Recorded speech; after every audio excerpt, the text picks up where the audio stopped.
Olá, eu sou o professor Valmir Soares Júnior e seja muito bem-vindo ao meu canal.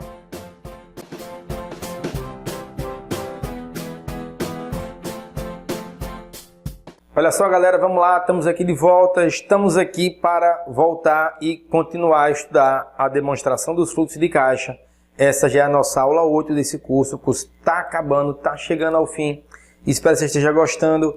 Tem até alguns recadinhos para vocês, mas primeiro eu vou lembrar que essa é a parte 2 da nossa aula. E olha só, cheguei aqui, seu professor, tem um recadinho para dar. Na última aula desse curso, que é a próxima, eu tenho um recadinho especial para você lá no final. Então, quando acabar a aula, quando acabar a resolução das questões, aguarda que tem um recadinho especial, surpresa lá no final, tá? Então, assiste o curso todo.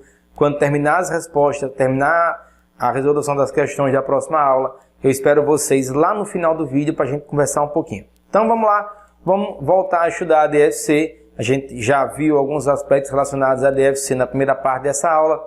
Vamos consolidar agora e essencialmente com aquilo que a DFC tem de diferente, tá? Eu já dei a pista na outra aula que dizia sobre método direto, indireto, uma coisa assim.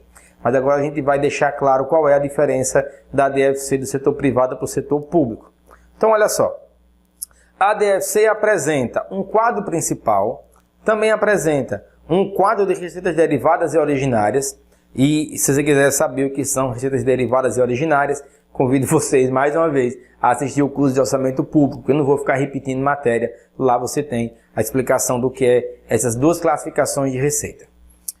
Um quadro de transferências recebidas e concedidas, um quadro de desembolso de pessoal e demais despesas por função, tá?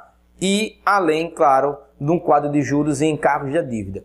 Tudo isso na DFC. Agora você consegue ver e entender por que o legislador fala que a DFC favoreceu a transparência pública. A DFC é uma demonstração que se preocupa com a transparência. É por conta do tanto de quadro que tem que ser apresentado junto da DFC. Tudo sobre receita, sobre transferência, sobre pagamento de pessoal, sobre pagamento de juros e encargo da dívida. Lembra quais foram os dois principais aspectos que a LRF se preocupou?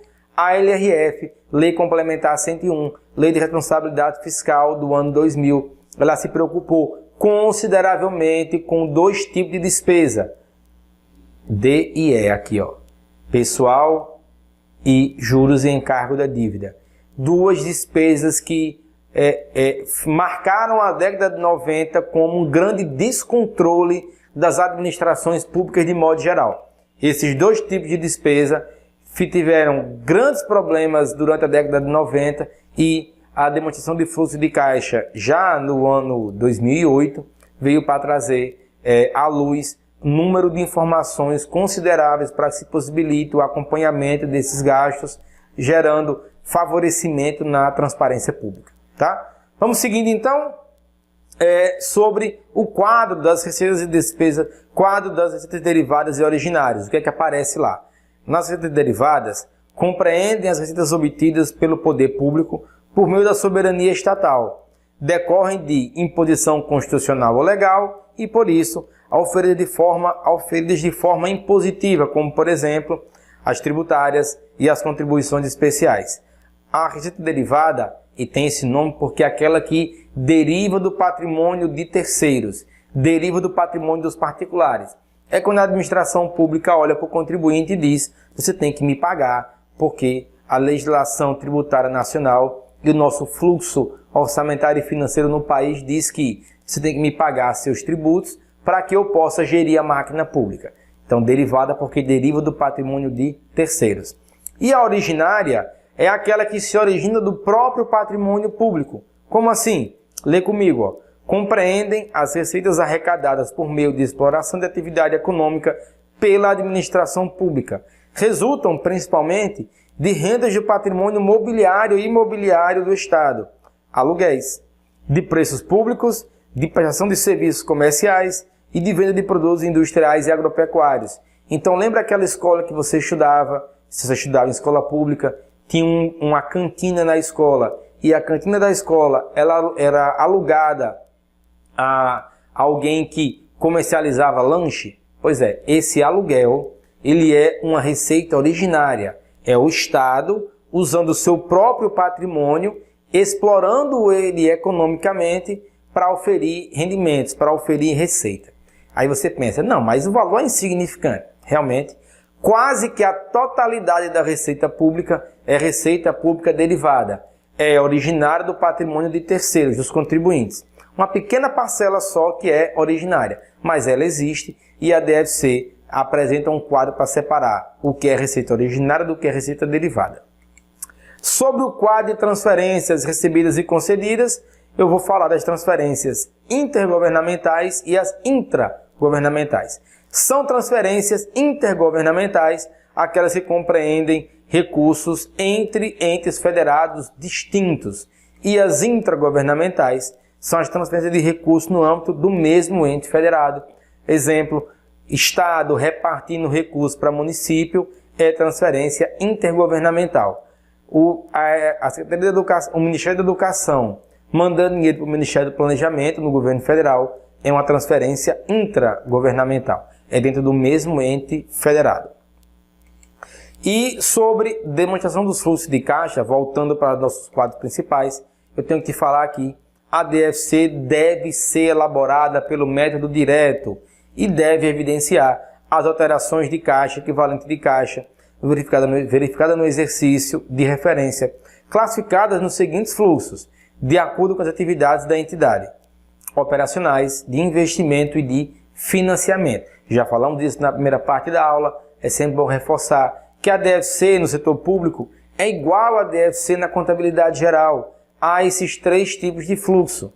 E a soma dos três fluxos deverá corresponder à diferença entre o saldo inicial e o saldo final de caixa e equivalente de caixa no exercício de referência, claro. Tá? Mas sobre os fluxos, vamos falar o que são fluxos operacionais. São as principais atividades geradoras de receita da entidade e outras atividades diferentes das de investimento e financiamento. Já as de investimento são aquelas referentes à aquisição e venda de ativos de longo prazo e outros investimentos que não se incluem em equivalentes de caixa. Já as de financiamento, atividade de financiamento, são aquelas que resultam em mudança do tamanho da composição do capital próprio e do endividamento da entidade e não classificada como atividade operacional. São definições quase que idênticas às definições de operacional, investimento e financiamento que você encontra em qualquer manual de contabilidade gerencial, empresarial, privada ou geral. Chame como eu já falei, chame como quiser, a outra modalidade de contabilidade. E conforme a NBC TSP, Demonstrações Contábeis, a DFC pode ser elaborada por dois métodos, direto e indireto. Você fica agora, mas professor, você não falou que é só direta, tá parrendo de palhaço, de palhaça, falou que era só direto e agora diz que é direto e indireto? Tenha calma. A NBCT 16, a NBC TSP, fala que pode ser direto ou indireto, porque a norma é feita com base na Lei 6.404. Contudo, vamos entender a problemática. O método direto evidencia as movimentações dos itens de caixa e seus equivalentes a partir das principais classes de recebimento e pagamentos brutos.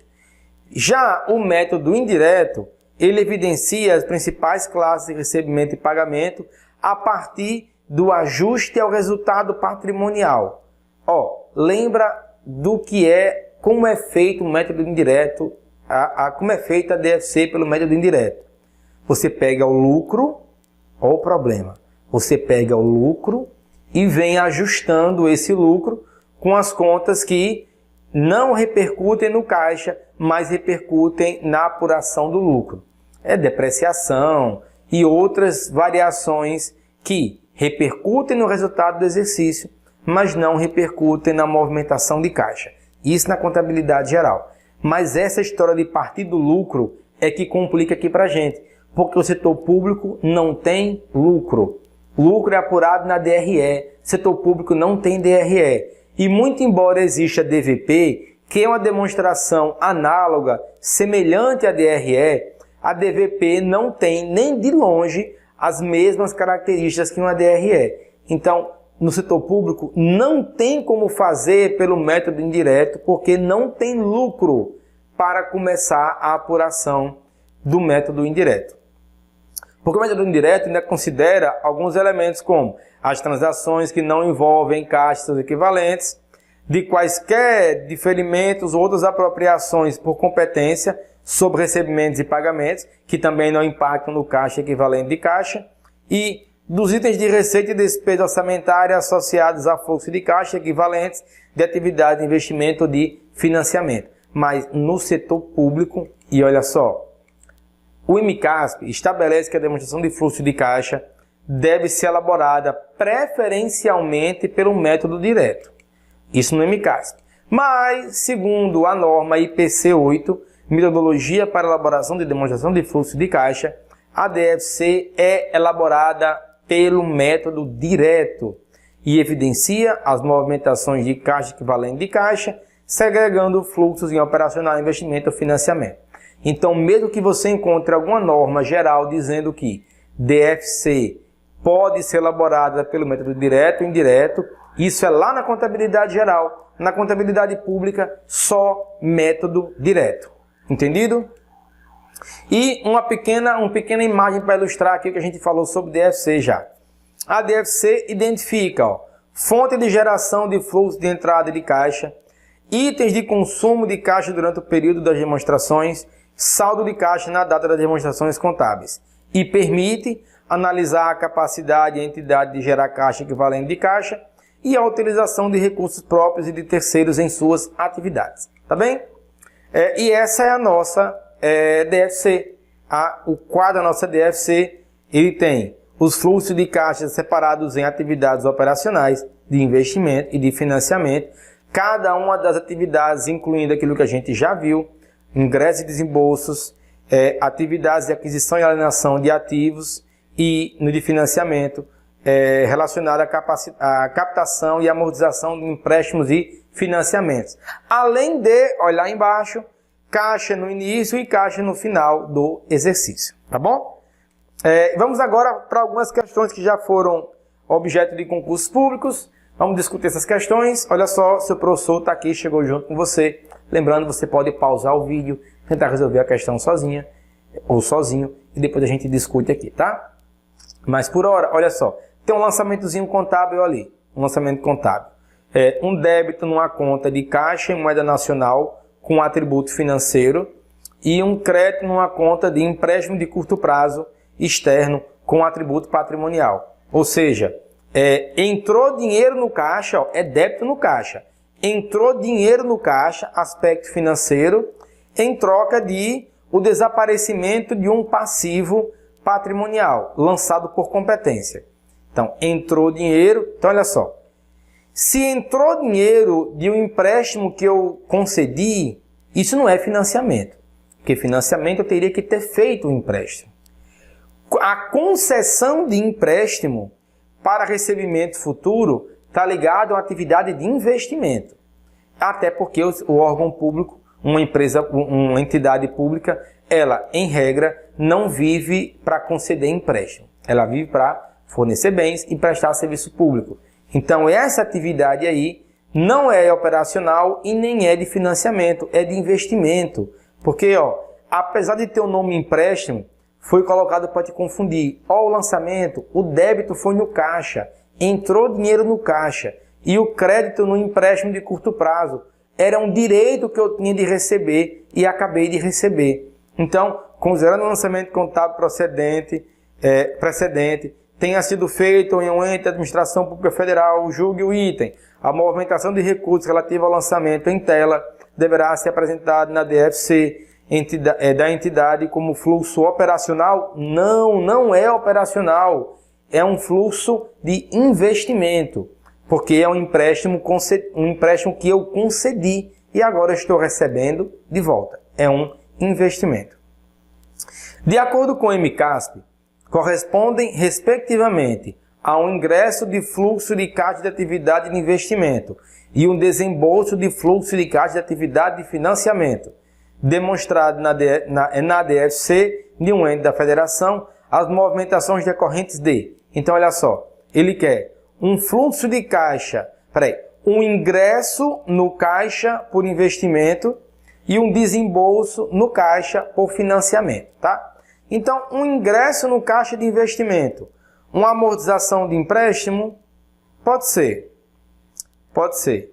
Peraí, são 3 ele quer? Um ingresso de atividade de investimento, um desembolso e há um desembolso no fluxo de caixa de atividade de financiamento na demonstração. São só dois. Então, amortização de empréstimo e financiamentos concedidos. Acabamos de ver a questão anterior, que isso sim é um ingresso de financiamento. Beleza. E a letra B? Aquisição de um ativo não circulante. Aquisição de um ativo não circulante é um desembolso ligado a atividades de... mas ativo não circulante é investimento. Está errado. Vamos lá. Integralização de capital social de empresas não dependentes. Integralização de capital é um ingresso ou uma saída. Integralizar capital é uma entrada. É uma entrada ligada a atividades de investimento? Não, é de financiamento. E aquisição de um ativo não circulante. Aquisição de um ativo não circulante é um desembolso, certo? Mas é ligado a investimentos. Então está errado, ele quer desembolso de financiamento. Letra C. Alienação de bem imóvel. Alienação de bem imóvel. Vendi um bem, é um ingresso de atividade de investimento, certo? E aquisição de um ativo intangível. Aquisição de um ativo intangível não é de financiamento. Letra D. Contribuição de melhoria é operacional, então já descarta. Letra E. Amortização de empréstimos e financiamentos concedidos. Beleza. Recebi um dinheiro do empréstimo que eu concedi, é atividade de investimento. É ingresso de fluxo de investimento. E amortização de uma dívida fundada, beleza. É uma saída de uma dívida que eu tinha, então você vai lá e marca a letra E. Você tem um ingresso de fluxo de caixa de fluxo de investimento pelo empréstimo concedido e o pagamento de uma dívida que eu tinha, uma dívida fundada, é um desembolso de atividade de financiamento. Está corretíssimo. Então, vamos analisar a próxima. A demonstração de fluxo de caixa no setor público pode ser realizada pelos métodos direto ou indireto. Nessa segunda opção, método indireto, parte do resultado patrimonial do exercício obtido na demonstração das variações patrimoniais e realiza-se o ajuste pelos itens que impactam esse resultado, mas não possuem efeito no caixa. Errado. Já vimos, inclusive, que o método indireto nem é feito no setor público, é só método direto. Então, erradíssima. Mais uma questão, ó. Na DFC, os restos a pagar são sempre, lembra, resto a pagar é referente a um empenho realizado e não pago. Então, na DFC, evidenciados no momento da sua inscrição, classificados como atividade de investimento, classificado como atividade operacional, evidenciado no momento do pagamento e classificado na atividade de investimento. Resto a pagar pode ser de qualquer tipo de despesa, desde que ela tenha sido empenhada e não paga, qualquer tipo de despesa. Mas especificamente no caso do resto a pagar, nós temos a evidenciação no momento do pagamento, porque nós estamos falando de DFC.